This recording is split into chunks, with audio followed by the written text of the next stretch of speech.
vie. Le travail, toujours le travail moteur de la vie. Le travail, toujours le travail.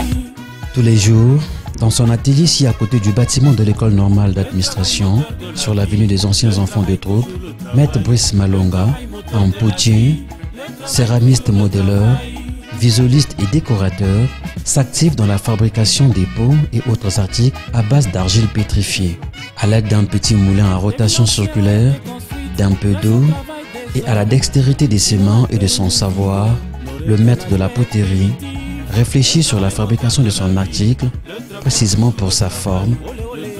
Pour cela, il lui faut tournoyer son moulin à plusieurs reprises. Le maître expose ses articles au soleil avant de les acheminer dans un four à bois. Après le séchage au soleil et à la chaleur, certains articles subissent une décoration à la peinture. D'autres sont grattés au couteau pour la création des petits troncs suivant la nature de la forme à donner. Il lui arrive parfois de conserver quelques morceaux des articles cassés pour les moudre après et récupérer la matière première, l'argile. Interrogé sur la qualité de ses produits et la reçue de son travail, le maître de la poterie n'hésite pas à livrer son histoire et son parcours. Je m'appelle Brice Malonga. Je suis potier, céramiste, décorateur. Le travail, toujours le travail. Ouais, bon, en fait, je suis potier depuis 89. Depuis 89, je suis potier depuis 89. Donc, j'ai fait de la poterie différentes écoles. Donc, j'ai appris d'abord dans l'académie. Je suis parti finir à ONZ, en particulier avec Maître Massamba Albert, qui est encore vivant, en fait, qui est à ONZ, on vit encore toujours, donc c'est par là-bas que j'ai fait la finition. En fait.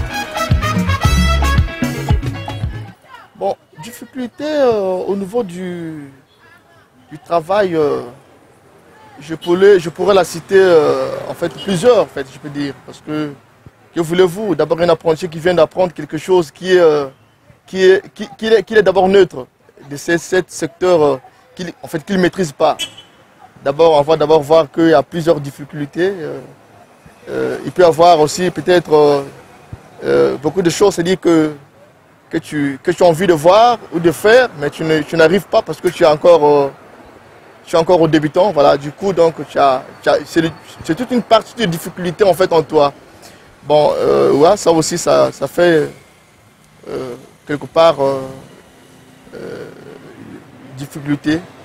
La première, je pourrais dire d'abord la préparation, n'est-ce pas, d'argile et l'extraction d'argile, surtout dans notre pays, si vous voulez, le Congo. C'est vrai que dans toute notre province du Congo, je peux dire, nous sommes riches d'argile, mais on a de bonnes qualités et peut-être de mauvaises qualités. Mais en fait, la difficulté, c'est d'abord, la première, c'est le moyen qui fait, disons, pour déplacer ces terres, pour ramener dans le lieu à laquelle que vous travaillez. Ça aussi, ça fait partie du difficulté, en fait, du cours, en fait, en nous. Je pourrais citer encore d'autres que c'est des matières, c'est-à-dire la matière, parce qu'en fait, nous, on n'est pas seulement des potiers simples, nous sommes des potiers céramistes, décorateurs. Donc, vous allez voir que dans céramique, vous allez voir, il y a beaucoup de choses, en fait, en céramique. Vous allez voir qu'il y a la cuisson du céramique, en fait, c'est industriel, je peux dire. C'est-à-dire, il y a du matériel quand on travaille sur la céramique, c'est-à-dire qui est industriel.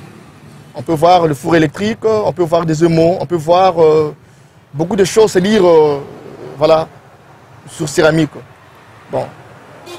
Nous sommes potiers céramistes, mais en fait, on n'a pas cette possibilité de bien faire ces céramiques parce qu'en fait, manque du matériel que je viens de citer, en fait, à peine. Mais enfin, tout ça, ça fait partie du difficulté, en fait, que nous croisons, en fait, de cela. Comme je viens de dire, le temps, c'est par rapport à l'organisation l'organisation en fait de toi, par rapport à la façon que tu as fait organiser pour faire l'expulsion d'argile en fait. Si tu dis par exemple, aujourd'hui je fais façonner des choses, au bout de 2 semaines ou 3 semaines, il faut que je cherche encore l'argile pour refaire encore d'autres. Voilà, donc tu le fais. Ça dépend par rapport à la façon que tu travailles, la façon que tu t'engages de travailler. Alors si tu t'engages très meilleur, tu fais également ce qui est normal. Voilà, donc du coup c'est ça.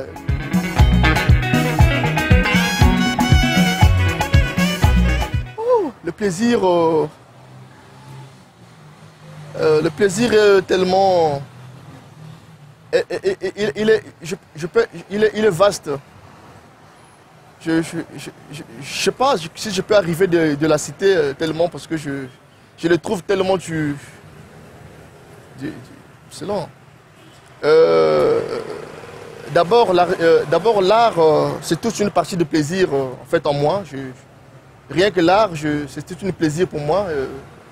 Faire des pièces, façonner des pièces, c'est tout un plaisir. Voir des pièces que je façonnais, ça fait partie aussi du plaisir.